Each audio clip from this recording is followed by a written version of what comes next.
ओम शांति। 26 जून 2026 के बाबा के मधुर महावाक्य।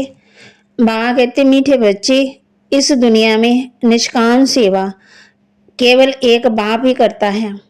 बाकी तुम जो भी कर्म करते हो उसका फल अवश्य मिलता है। इस दुनिया में निष्काम सेवा केवल एक बाप ही करता है। बाकी तुम जो भी कर्म करते हो उसका फल अवश्य मिलता है।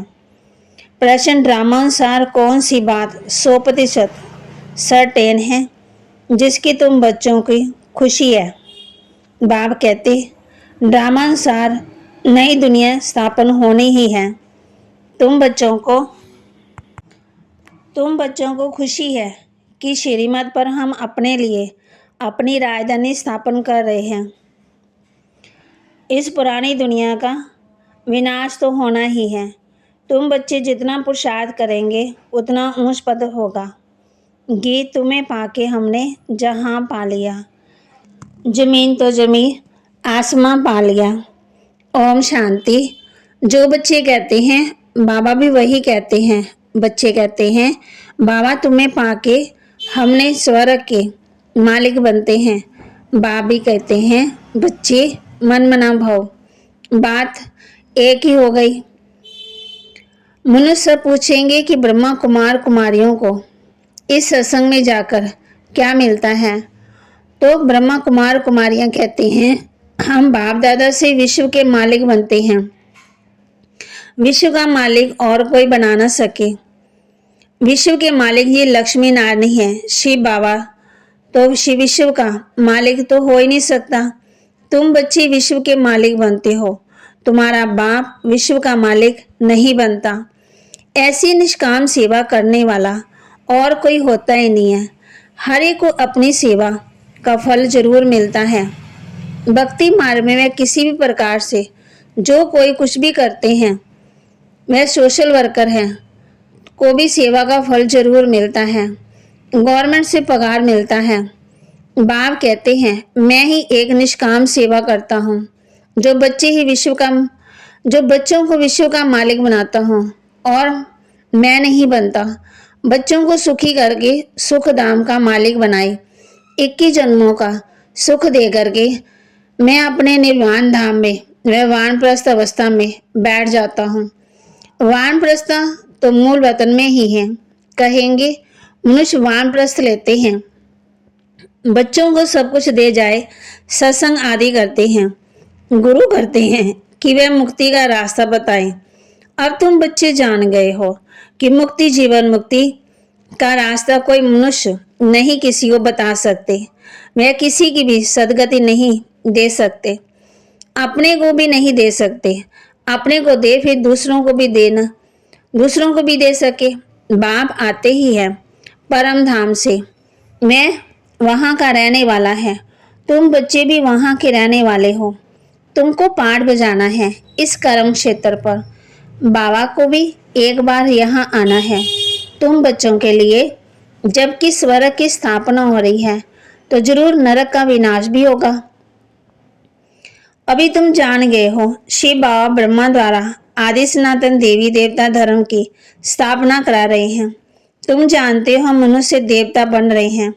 फिर से तुम बच्चों की बुद्धि में है कि हर 5000 वर्ष के बाद हम आकर के फिर से ब्रह्मा द्वारा शिव बाबा के बच्चे बनते हैं वर्षा पाने के लिए।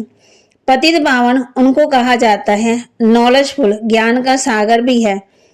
योग अर्थात याद सिखाते हैं, परंतु निराकार कैसे समझाएं, इसलिए कहते हैं ब्रह्मा द्वारा मनुष्य देवता बनाता हूँ, अर्थात देवी देवता धर्म की स्थापना कराता हूँ।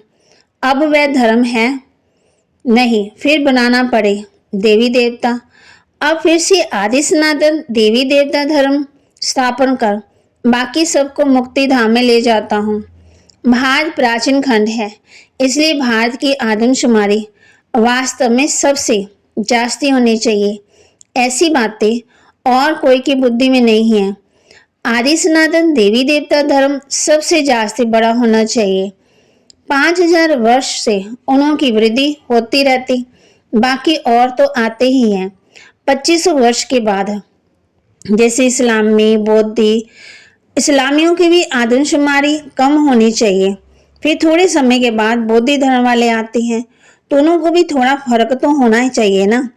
इस्लामी, बौद्धि आदि पहले सतो प्रधान है, फिर धीरे धीरे धीरे तमो प्रधान बनते।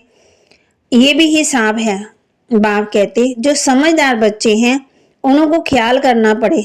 आजकल लिखते हैं चाइनीज सबसे ज्यादा है, परंतु उन्हों को सृष्टि का चक्कर का ज्ञान तो है ही नहीं।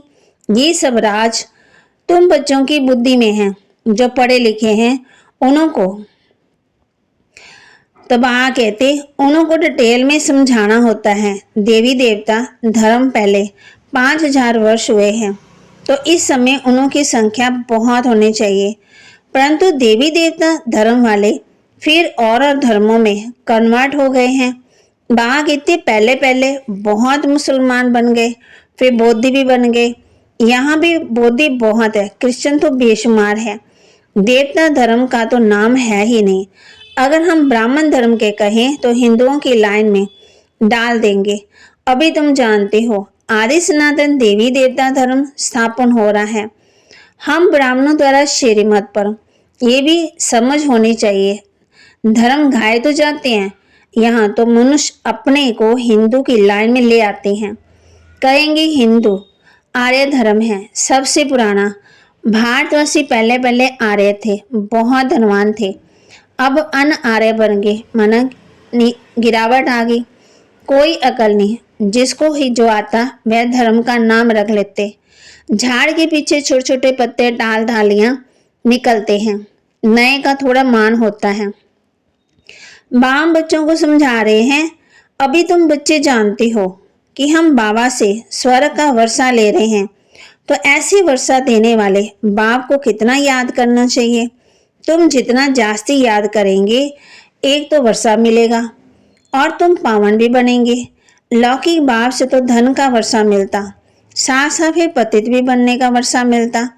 वह लौकिक बाप, वह है परलौकिक बाप।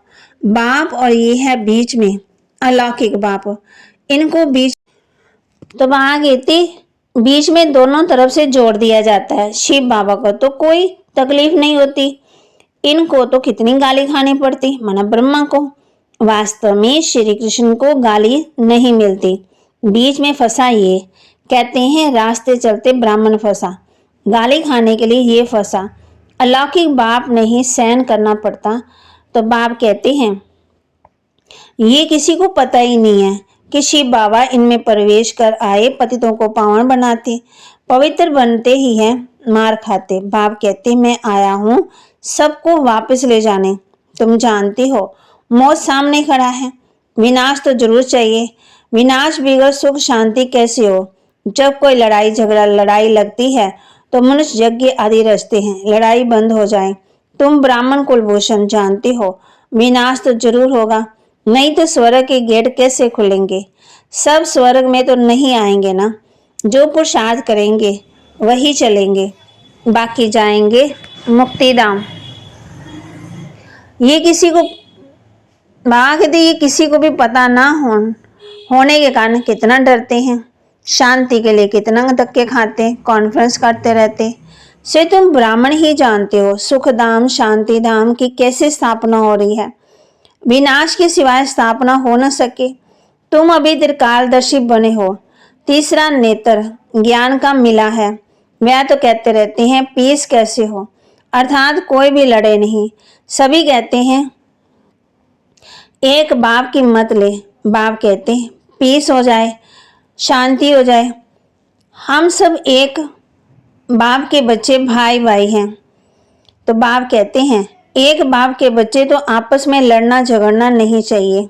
ये भी सतयुग में ही था ना, वहाँ कोई भी आपस में लड़ते झगड़ते नहीं। सतयुग में वह तो सतयुग की बात हो गई।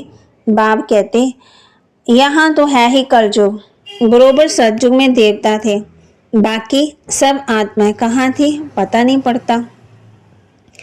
तुम अब समझते हो कि एक राज्य सिर्फ सतयुग में ही था, वहाँ सुख शांति सब था। ये सब बातें तुम्हारी बुद्धि में है ना, नंबरवार पुरुषार्थ अनुसार समझते हैं। बरोबर हम सतयुग में राज्य करते थे, बहुत सुख था। ये ज्ञान किसी को है ही नहीं। इस समय तुम नॉलेजफुल बनते हो। बाप तुमको आसमान बनाते हैं। जो बाप की महिमा वही तुमको बढ़ना है। सिर्फ दिव्य दृष्टि की चाबी बाप के पास रहती है। बाप ने बताया है भक्ति मार्ग में मुझे काम करना है। काम करना पड़ता। जो जिसकी पूजा करते मैं उनकी मनोकामना पूरी करता। यहाँ भी दिव्य दृष्टि का पाठ चलता है। कहते हैं अर्जुन ने विनाश का शास्त्र किया। विनाश भी जरूर होना है। विष्णुपुरी भी जरूर स्थापन होनी है। बाप ने जैसे कल पहले समझाया था वैसे ही बैठ समझाते हैं। बाबा हमको मनुष्य देवता बनाते हैं। जब देवता बनते हैं तो आश्रित सृष्टि का विनाश जरूर होगा। चारों तरफ हाहाकार मचना है। बुद्धि समझ सकती है। नेचुरल कैमिटीज आनी है। मूसलधार बरसात भी होनी है। इन सब का विनाश हो जाए तब सतयुग की स्थापना हो। 5 तत्वों की खाद भी मिल जाएगी। इस धरती को खाद देखो कितनी मिलती है। बाप कहते हैं इस रुद्र ज्ञान यज्ञ में सब स्वाहा हो जाएगा। भक्ति मार्ग में देखो रुद्र यज्ञ कैसे रचते हैं। शिव बाबा का लिंग और छोटे छोटे शालिग्राम बहुत बनाकर पूजा करके फिर मिटा देते हैं। फिर रोज बनाते हैं पूजा करके फिर तोड़ देते हैं। शिव बाबा के साथ जिनों की सर्विस भी उन्हों का भी ये हाल करते। रावण की देखो हर वर्ष बुत बनाए उनको जलाते। दुश्मन को तो एक बार बनाए फिर जलाते।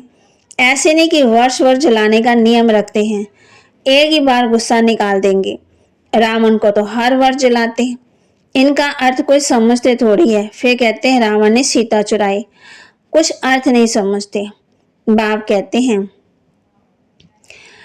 दिन प्रतिदिन रावण को बड़ा बनाते जाते हैं क्योंकि रावण बहुत दुख देने वाला है। अभी तुम इस पर जीत पाते हो जितना बाप को याद करते हो। सतयुग में होगा ही नहीं ये रावण। ये जो कर्म की भोगना बीमारी आदि होती है ये रावण के कारण है। रावण की प्रवेशता होने के कारण मनुष्य जो भी कर्म करते हैं वह भी कर्म हो जाते हैं। सुख दुख का खेल बना हुआ है। इस हिस्ट्री जोग्राफी का किसी को पता ही नहीं है। लक्ष्मी नारायण को ये राज्य कैसे मिला किसको पता ही नहीं है। तुम छोटे छोटे बच्चे समझते हो और समझाते भी हो। ये लक्ष्मी नारायण सतयुग में राज्य करते थे। संगम पर ये राजयोग सीख रहे ये पदवी पाया। बाबा कहते जैसे बिरला है ना, बिरला को भी छोटी छोटी बच्चियां जाकर समझाए क्योंकि वो लक्ष्मी नारायण के मंदिर बहुत बनाते हैं कि उन्हों का ये राज्य कैसे पाया। लक्ष्मी नारायण के बारे में बताना है। अभी तो है कलयुग। इनको सतयुग नहीं कहा जाता। राजाई तो अभी है ही नहीं है। राजाओं का ताज ही उड़ा दिया। धर्म शास्त्र फिर 4 हैं। गीता धर्म शास्त्र है जिससे 3 धर्म अभी स्थापन होते हैं ना कि सतयुग में। ऐसे नहीं कि लक्ष्मी नारायण में राम ने कोई धर्म स्थापन किया। ये धर्म अभी स्थापन कर रहे हैं। फिर इस्लाम में बौद्ध आदि क्रिश्चियन। बाप कहते क्रिश्चियन का भी एक धर्म शास्त्र है बाइबल। बस फिर पीछे वृद्धि होती जाती। बाप कहते आदि सनातन देवी देवता धर्म अब फिर से देवी देवता धर्म की स्थापना करते। तुम ड्रामा के राज को अच्छी रीति समझ गए हो। खुशी भी रहती है जबकि तुम बच्चों को 100% पक्का है कि हम फिर से अपना राज्य भाग्य स्थापन कर रहे हैं। इसमें लड़ाई आदि की तो कोई बात ही नहीं है। राजधानी स्थापन हो रही है। बाप कहते हैं तुम जानते हो हम फिर से राज्य भाग्य लेते हैं। कलब कलब बाप से वर्षा लेते हैं। जितना पुरुषार्थ करेंगे उतना ऊंच पद पाएंगे। अच्छा, मीठे मीठे सिक्के लदे बच्चों प्रति माता पिता बाप दादा का याद प्यार और गुड मॉर्निंग। रूहानी बाप की रूहानी बच्चों को नमस्ते। रूहानी बच्चों की रूहानी बाप दादा को दिलवा जान सिकवा प्रेम से नमस्ते। धारणा के लिए मुख्य सार जो बाप की महिमा है उस महिमा को स्वयं में लाना है। बाप समान महिमा योग्य बनना है। पारलौकिक बाप से पवित्रता का वर्षा लेना है। पवित्र बन से स्वर्ग का वर्षा मिलेगा। जो बाप की महिमा है सुख के सागर दया के सागर आनंद के सागर प्रेम के सागर उस महिमा को स्वयं में लाना है। बासमान महिमा योग्य बनना है। पारलौकिक भाव से पवित्रता का वर्षा लेना है। पवित्र बनने से स्वर्ग का वर्षा मिलेगा। श्रीमत पर अपने ही तन मन धन से एक आदि सनातन देवी देवता धर्म की स्थापना करनी है, माना गुणों को धारण करना है। श्रीमत पर अपने ही तन मन धन से एक आदि सनातन देवी देवता धर्म की स्थापना करनी है। वरदान दे रहे बाबा बच्चों को, पुराने संस्कार रूपी अस्थियों को संपूर्ण स्थिति के सागर में समाने वाले समान और संपूर्ण भाव, पुराने संस्कार रूपी अस्थियों को संपूर्ण स्थिति के सागर में समाने वाले समान और संपूर्ण भाव।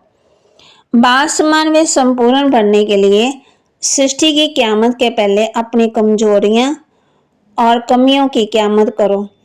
कोई भी उलझन का नाम निशान ना रहे, ऐसा अपने को उलझल बनाओ। जैसे जन्म परिवर्तन करने के बाद पुराने जन्म की बातें भूल जाती हैं, ऐसे पुरानी बातों को, पुराने संस्कारों को भस्म करो। अस्थियों को भी संपूर्ण स्थिति के सागर में समा दो, तब कहेंगे समान और संपूर्ण। स्लोगन, विस्तार को सार में समाने की जादूगरी सीख लो तो भाव समान बन जाएंगे।